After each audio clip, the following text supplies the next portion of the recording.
मुझे लगता है कि कुछ बातें महाभारत में नरोवा कुंजरोवा,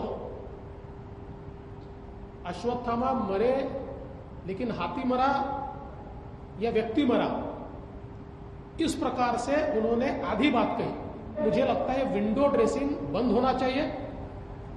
अगर पवार साहब को लगता है, क्योंकि पवार साहब का पहला स्टेटमेंट बहुत महत्व का था, उन्होंने कहा यह बहुत गंभीर आरोप है।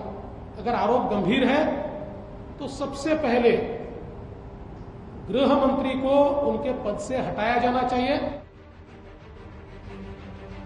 महाराष्ट्र में शरद पवार से सत्ता की जंग हारने वाली बीजेपी एंटीलिया केस के जरिए हिसाब चुकता करने की फिराक में है। आरोप भले ही अनिल देशमुख पर लगे हों, लेकिन परमबीर की चिट्ठी को बीजेपी शरद पवार के खिलाफ हथियार बना लिया है। बीजेपी पूछ रही है कि जब पवार सरकार में शामिल नहीं है तो उन्हें क्यों परमबीर सिंह सारे मामले की जानकारी दे रहे थे।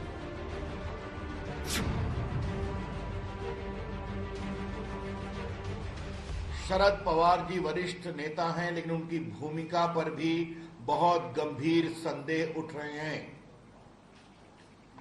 परमबीर ने, एक्स पुलिस कमिश्नर ने कहा है कि मैं शरद पवार को भी ब्रीफ करता था।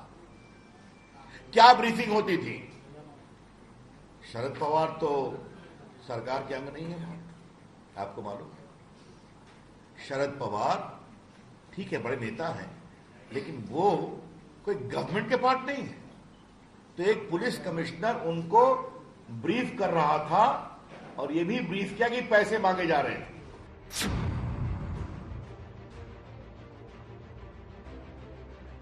पवार की तरह बीजेपी उद्धव ठाकरे पर भी चुन चुनकर सियासी वार कर रही है। पूछ रही है कि वो इस मामले में आखिर चुप क्यों है। उद्धव ठाकरे की शांति क्या कहती है? वो मुख्यमंत्री है ना।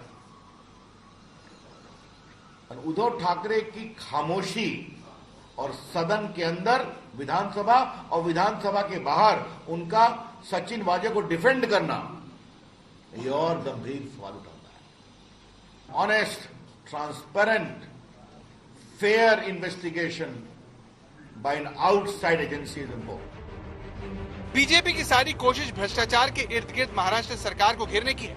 इसके लिए पार्टी ने राज्य में अलग अलग जगह प्रदर्शन करके माहौल बनाना शुरू कर दिया है। अनिल देशमुख पर आरोपों के बाद अब पूर्व मुख्यमंत्री देवेंद्र फडणवीस उद्धव सरकार में पुलिस के ट्रांसफर और प्रमोशन में भ्रष्टाचार के आरोप लगा रहे हैं।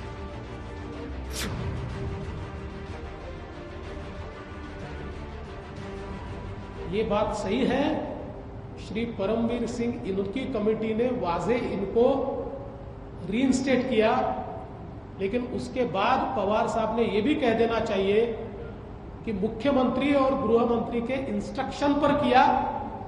उनके ही कहने पर उनको वो महत्वपूर्ण जगह दी गई और सारे केसेस जो उनके अख्तियार में नहीं भी आते, सीआईयू के अख्तियार में नहीं भी आते, वो सारे केसेस उनको दिए गए।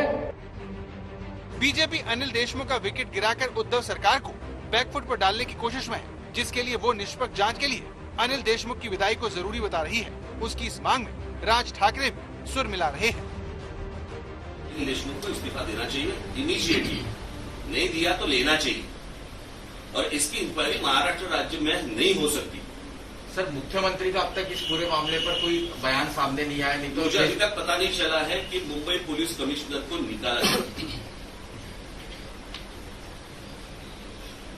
कुछ तो कारण चाहिए ना कि मुंबई पुलिस कमिश्नर उस बम कांड में कुछ उसमें इन्वॉल्व थे, इसलिए उनका ट्रांसफर किया।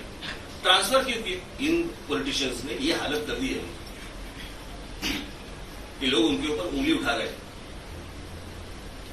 और इसलिए मुझे केंद्र सरकार से मेरी विनती है कि वो कड़ी से कड़ी इंक्वायरी करे, और अगर ये नहीं हुआ तो लोगों का प्रशासन, सरकार, इन सारी चीजों के ऊपर से विश्वास उठ जाएगा।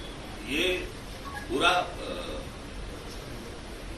ये जो प्रकरण है वो आप कहीं और मत लेके जाइए। मुझे लगता है कि बम की गाड़ी किसने रखने के लिए कहा, वहां पे रखने के लिए कही है, वो मुझे लगता है बाहर आना चाहिए, बस। परमबीर सिंह के खुलासे ने एक साथ महाराष्ट्र के गृह मंत्री और मुख्यमंत्री से लेकर शरद पवार को सीधे कटघरे में खड़ा कर दिया है, जिससे सरकार की मजबूती पर सवाल उठ रहे हैं। मुंबई से विद्या के साथ पंकज उपाध्याय, आज तक।